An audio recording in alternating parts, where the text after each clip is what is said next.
Syafara duduk menyendiri di saung saat teman-temannya syalat zuhur di masjid.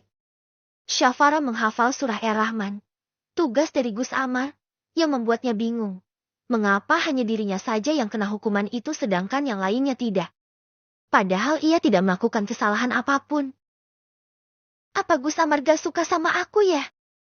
Kok aku dapat tugas sendiri? Ucap Syafara yang suudzon kepada putra pemilik pesantren tempat ia menuntut ilmu. Astagfirullahaladzim, kok aku jadi suudzon ini? Mungkin aku melakukan kesalahan yang tidak aku sadari. Ucap Syafara lagi, karena tidak mungkin Gus Amar mentazirnya tanpa ada kesalahan. Syafara melanjutkan hafalannya. Karena selesai subuh nanti ia harus setor hafalan itu di dalam. Syafa tidak ingin membuat malu di dalam, karena tidak hafal surah Ar-Rahman. Sebisa mungkin Syafara harus bisa menyetor minimal 1-5 ayat. Selanjutnya bisa disambung subuh berikutnya. Sedangkan Gus Al selesai menjadi imam syalat zuhur. Ia kembali ke dalam untuk makan siang. Tak hanya Gus Al, Gus Amar dan Kiai Zainuddin pun ikut pulang. Assalamualaikum Uma.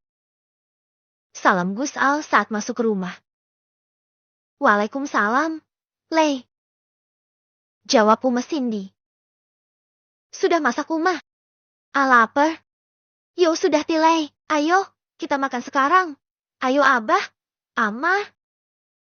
Ajak Uma Cindy. Keluarga Kiai Zainuddin pun menuju ruang makan.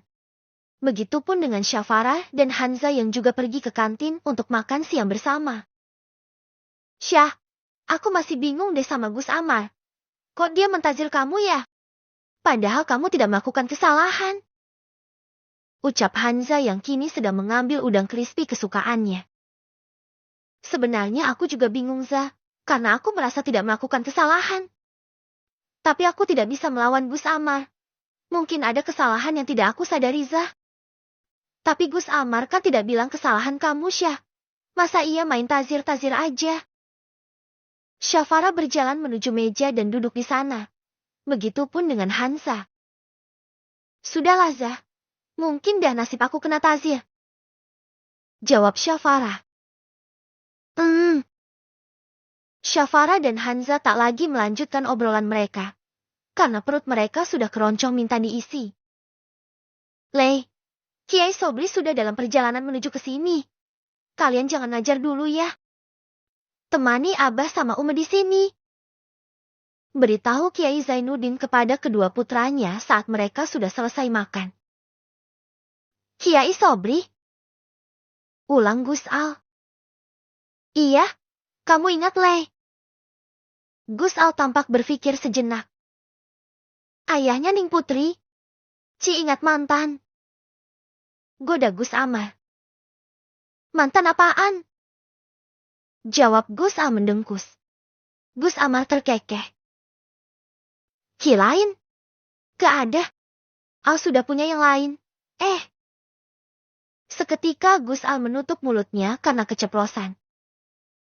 Punya yang lain? Apa maksud kamu, Lei?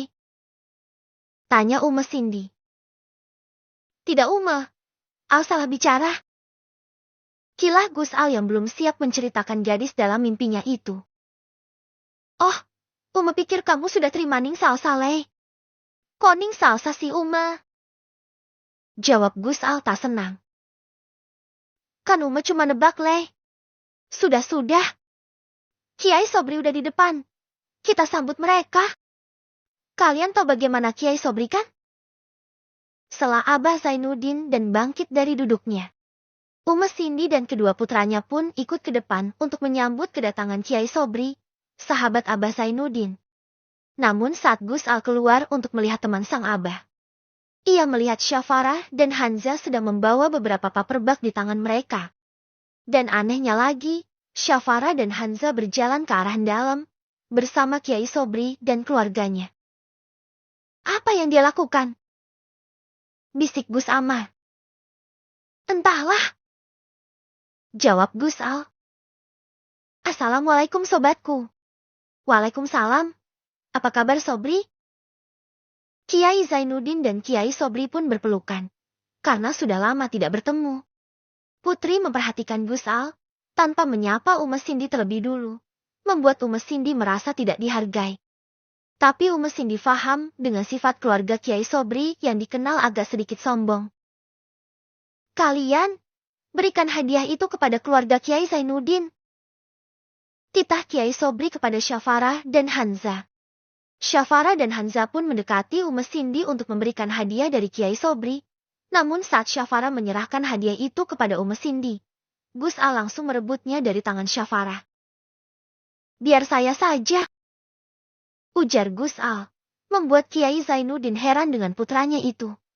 Karena tidak biasanya Gus Al bersikap seperti itu.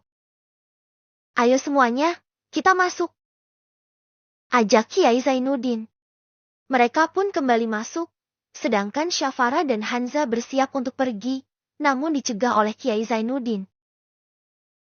Kalian berdua, tolong bantu Nyai Cindy di dapur ya, ucap Kiai Zainuddin kepada kedua santritnya itu.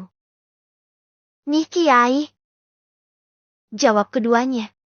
Mereka semua pun masuk, dengan Syafara dan Hanza yang berada di belakang. Sedangkan Gus Al senyum-senyum sendiri, karena bisa melihat gadis incarannya itu. Hanza mendempet Syafara, karena ingin berbisik dengan temannya. Syah, kenapa? Jawab Syafa berbisik. Mimpi apa kita semalam? Bisa masuk rumah Kiai? Aku gak mimpi apapun. Jawab Syafara. Aku mimpi apa ya? Lupahi. Enduk. Ayah Nyai. Keduanya kaget saat asyik ngobrol, tiba-tiba dipanggil Nyai Cindy. Ayo, bantu Nyai bikin minum, ajak Nyai Cindy. Baik Nyai, jawab keduanya. Nyai Cindy menuntun mereka menuju dapur. Hari ini abdi dalam tidak bisa membantu di rumah Kiai, karena ada urusan di luar. Nama kalian siapa? Tanya Nyai Cindy. Saya Syafara Nyai, ini teman saya Hanza. Nyai Cindy tersenyum dan mengangguk. Kamu bisa bikin teh henduk?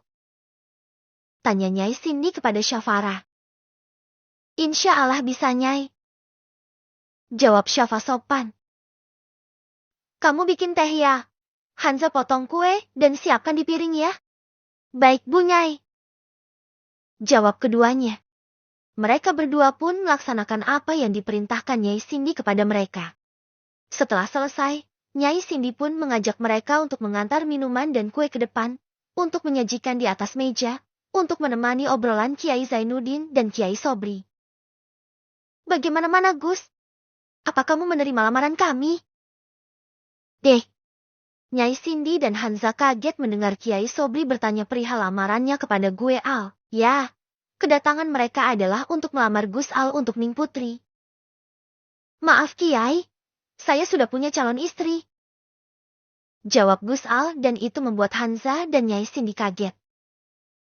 Siapa?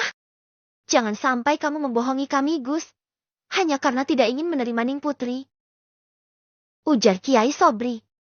Kiai Zainuddin dan Nyai Cindy merasa tidak nyaman dengan ucapan Kiai Sobri, karena teman Kiai Zainuddin itu terlalu cepat-ceplos dan seperti ingin menuntut.